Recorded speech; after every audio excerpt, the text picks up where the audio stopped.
First, live, local. This is Fox 12 Now.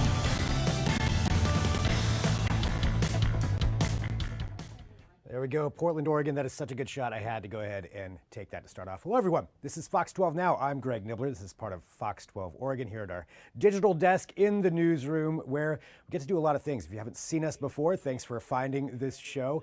We're fairly new, but this is a show where we get to actually do deeper dives on stories that you may care about, that you want to know more about, that reporters have more time to kind of go into some of these stories that matter to us. But we also get to have unique segments you may not get to see anywhere else, and we get to have some great interviews, some longer interviews, sometimes with Portland luminaries and legends. And as you can see, this one is going to be with Kevin Cook, aka Poison Waters, who was selected as the Grand Marshal of the Starlight Parade recently. I sat down with Kevin to talk about his history in Portland, how Poison Waters came about, what it is he's most looking forward to with the parade, and a lot of other things.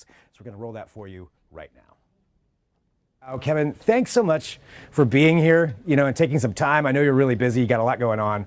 I appreciate you being here with us. And I thought maybe to start off, just to talk, about you and your history in Portland. Can you tell us, how long you've been here? How did this all happen, your Portland story? Yeah, my journey. Well, thank you so much first for having me. It's a pleasure. I moved here in 1979 with my family. We were all born and raised in Southern California, and on our way to Portland, we got a little sidetracked. We went to New Mexico, where my mother's family's from. We wanted to check out the old homestead where she was born and raised with her sisters in Santa Fe and Albuquerque for 2 years, excuse me. And then we came here in 79. And it was seriously one of those, what's in Portland, Oregon? We were Southern Californians, and we thought it was going to be like the Wild West and, Paul Bunyan and lumberjacks and stuff. And it was great. And so we ended up in the Park Rose School District out in East County. And we were, pretty, poor, just, didn't really know anybody, trying to make our way, our little family, and find a sense of community in Park Rose. I was in music. I started learning to play the trumpet. I wasn't very good at it. And that's where I first fell in love with the Rose Festival, because we got to be in the marching band in the parades. And of course, we started with the Junior Rose Parade, and then the Starlight Parade, and then the Grand Floral Parade in grade school and junior high and high school. And it was just great fun to me. I was like, oh my gosh, because, again, we didn't have a lot of money, so there's no reason to really leave Park Rose on the east side. So to be downtown Portland, I felt like, I was in Hollywood, and I'm on display on this wonderful big parade, and seeing all of these people and seeing all the excitement around the Rose Festival. Well, that's so you've had this long history then, just kind of being around this and being a part of it. What is it? I guess I want to get back into the parade part of it as well. But for you, with your journey, Poison Waters, can you talk about the origin of Poison and how that came about? It was kind of, leaving my bubble of East County Park Rose and coming to a nightclub in downtown Portland with some friends I met. I went to Mountain Community College for a couple of years, and I met some, wild and fun friends. And we went downtown to a club called the City Nightclub, and it was an all-ages club that had drag shows. And I thought, this is so weird. What are these people doing? Because I didn't really know what drag was. And then one day they had special guests in the drag show from Darcel's and Embers, and at that point, those were clubs I'd never heard of. And the curtain opened, and there were 4 beautiful black drag queens. And they were all dressed in white, and they were doing a performance from the musical Dreamgirls. And I was like hooked. They talk about representation, and that's where the light bulb went off. I hadn't seen any drag performers that looked like me. And having been in music and theater and singing and dancing and stuff, it just was like, oh my gosh, I want to do that, and I can do that. And so that's where I got the drag bug. And I ran for a pageant. It was called the Rosebud and Thorn pageant at the City Nightclub. And I was like the junior queen of the LGBTQ community. You had to be under 21. And so I won that. And that's when I first met Darcel and all of these wonderful folks it was like a whole new world. It was literally like, Alice going through the looking glass, or when Dorothy lands in Oz and everything's Technicolor. It was really fantastic. Well, you mentioned that. I mean, I'm just taking a look at some of those pictures too. You've been a part of so many huge, events here in Portland. What are some of the highlights of the things that you've been included in and been a part of? It's really just amazing, a little poor kid from East County that all of a sudden gets to be, standing in front of the Oregon Symphony with Storm Large at the Arlene Center Concert Hall, or on the center stage with the Portland Opera at the Keller Auditorium. This will be my 13th or maybe 14th season, I think 13th season, with Oregon Ballet Theater playing the Mother Ginger role, which is great fun. The one of the pictures you just showed was one of the most terrifying moments for Poison Waters. I was rappelling down the 1,000 Broadway building. I think it was like 24 stories on the outside, the big pink building there across from the Schnitz. And it was a fundraiser for Girls Inc. of the Pacific Northwest. And they had quote unquote celebrities strapped into, cables and lowering us down the building. And I thought, oh boy, this is it. What have I done now? So one of the things I learned from my friend Darcel is just to say yes to everything. Every opportunity says, there it is. Oh boy, that smile was so pretend. Because I was scared. Oh my goodness. To look at my friends way at the bottom they're so tiny down there. Yeah, that was a lot of fun. I've had great opportunities and they've all just been kind of accidental fun, just the mantra of say yes to everything and figure it out later. It's been really great. Well, yeah, you certainly have been involved in a lot of things. I mean, I have a height issue. I don't think I would be able to do that either. I want to say I don't talk about it much, but I mean, if I were standing, yeah, that's way too high. Well, going from all of that, and now the Grand Marshal, getting this Grand Marshal part for the Starlight Parade. Talk about what that means and what kind of went through your mind when you got that.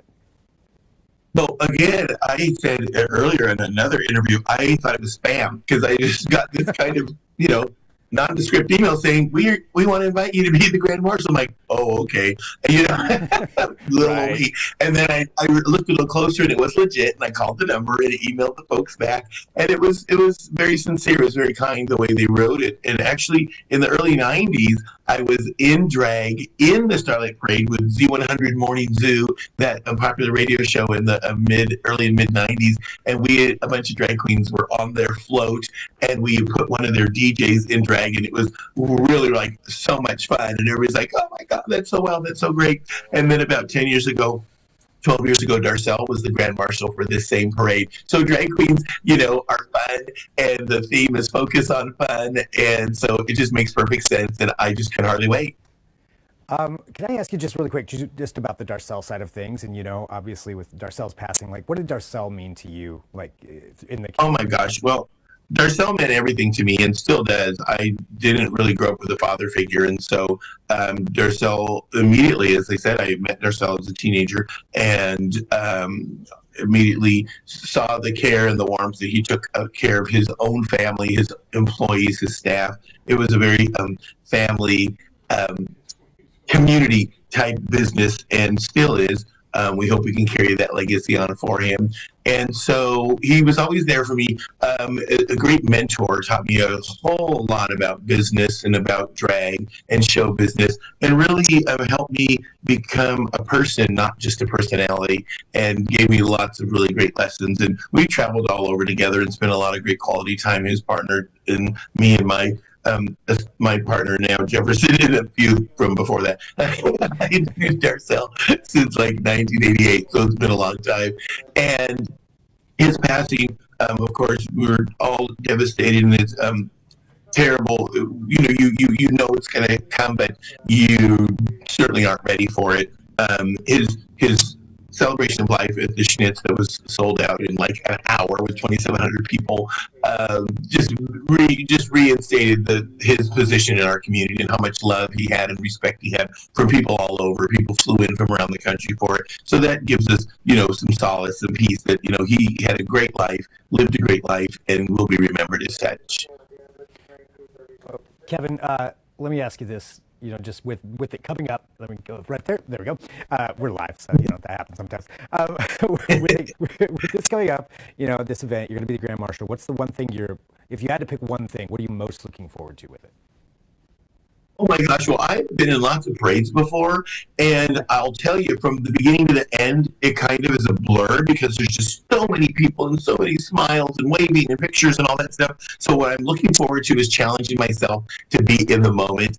and not let it kind of be this whirlwind blur. I really want to focus on, everyone I see, seeing my friends, seeing my family, seeing the folks that support me and have always been there for me in the crowd, in the audience. I've heard lots of people say that they're coming to the parade specifically to see me, that they haven't been downtown for a couple of years, or they haven't been to the parade for whatever reason in a couple of years. And, Saturday night in my business is a busy night. So knowing that a lot of folks in my community are taking the night off or the time to come down and cheer me on and celebrate the Rose Festival and the fabulous parade means a lot. I'm really looking forward to that.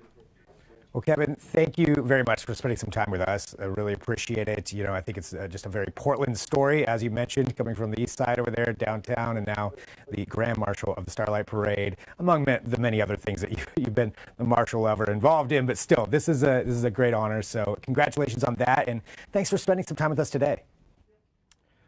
All right, there we go. That was Poison Waters right here on Fox 12 Now. And again, thanks for joining us. I'm Greg Nibbler. So coming up at 3 p.m., the one and only Mark Nelson is going to be joining me for some weather talk. We're going to talk about, well, it's really nice outside. I mean, you saw what's going on out there.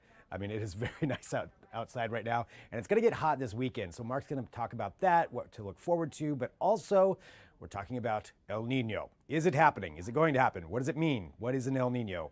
We're going to cover all of that. So that'll be happening at about 3 p.m. So don't forget to tune right back in wherever you found us right now. That's where we'll be.